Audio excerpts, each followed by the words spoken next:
We'd like to start this bulletin with some breaking news coming in. Based on the intelligence input, a joint operation was carried out by the Army and the Jammu and Kashmir police that lasted for 8 hours in the Handwara town of Jammu and Kashmir. In the ensuing fight, 2 terrorists were eliminated and a team of 5 officers from the Army and the state police attained martyrdom. The operation was carried out by the Army and the J&K police after a tip-off from civilian inmates in Changimula. The team at first entered the target area and then successfully extricated trapped civilians. In the ensuing firefight, 2 terrorists were killed and the team of 5 Army and J&K personnel comprising 2 Army officers, 2 Army soldiers and 1 Jammu and Kashmir police sub-inspector were killed. Personal details of all will be released by the headquarters, Northern Command, as per the protocol.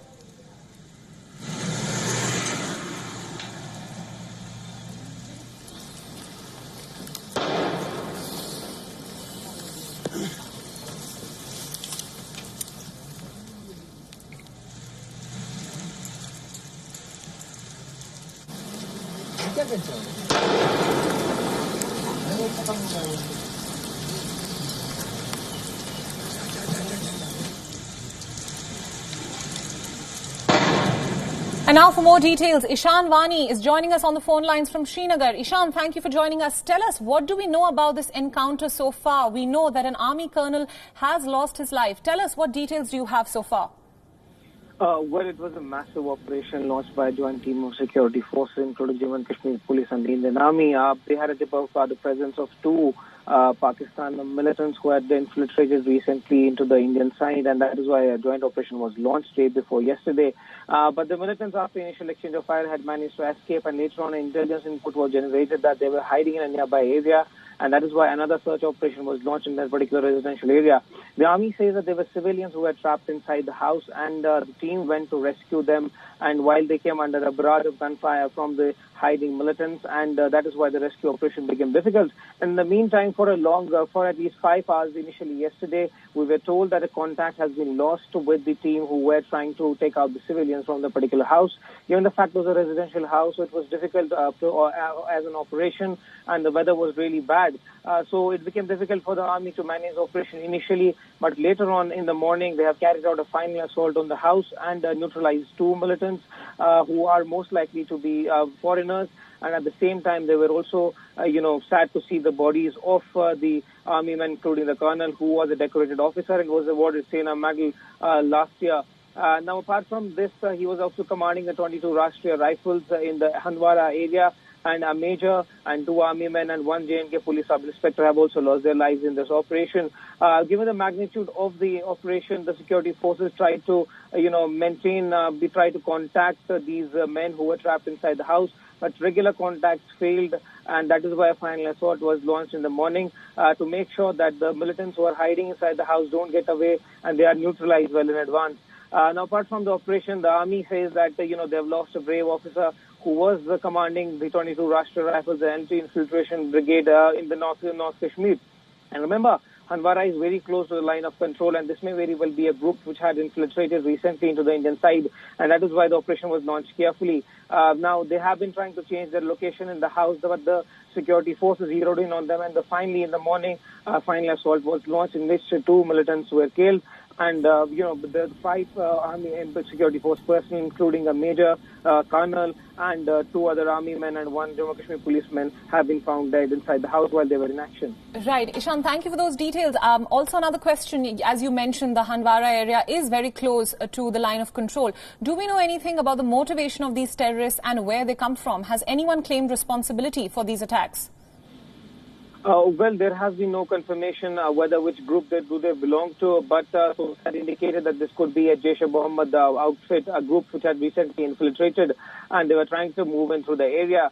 So these are the traditional ways of militants to operate in the North Kashmir, where they infiltrate and then try to sneak into different paths before they are taken to different places.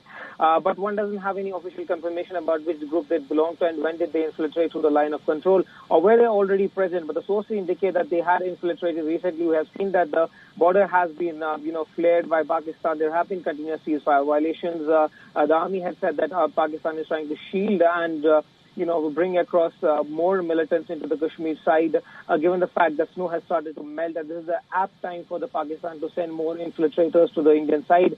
And this may very well be the group which had recently infiltrated, but the security force had an input about them, so they tried to zero in on this house.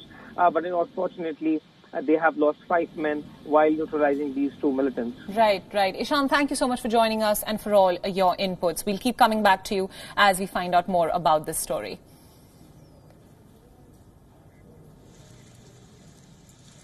Let's move on now. We are now getting you live visuals of the wreath-laying ceremony at the National Police Memorial in the Indian capital, New Delhi. Take a look at these visuals coming in from the national capital. There is a wreath-laying ceremony underway at the National Police Memorial, where India is saluting its police officers who have been fighting day and night to maintain law and order across cities under lockdown in the fight against COVID-19. This is a tribute to the police officers who are on the front lines and are safeguarding different cities and ensuring that people follow the restrictions and the guidelines of the national lockdown imposed by the Indian government to fight coronavirus. Remember, India's lockdown has now been extended and it will continue till May 17th. And during this time, police officers, healthcare workers and other paramedical staff are on the front lines to ensure that people are safe and inside their homes and follow all the rules and restrictions of this lockdown. We will, through the day, keep bringing you visuals as flypast will be conducted by the Indian Army, and in fact, even Indian Navy ships will be lit up later in the day to express solidarity and unity of the country in the fight against COVID-19 as a tribute to the healthcare workers and other frontline workers who have played a huge role in India's fight against COVID-19.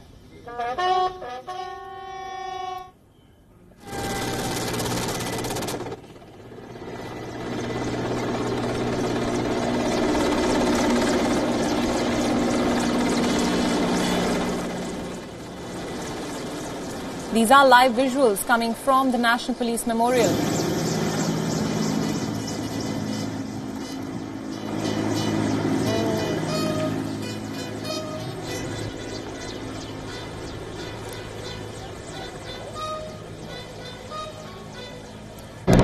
We're looking at live visuals coming from the National Police Memorial, where a wreath-laying ceremony is currently underway to thank all our frontline workers, especially the police forces who have ensured that all the rules of the lockdown are implemented effectively as the country fights COVID-19.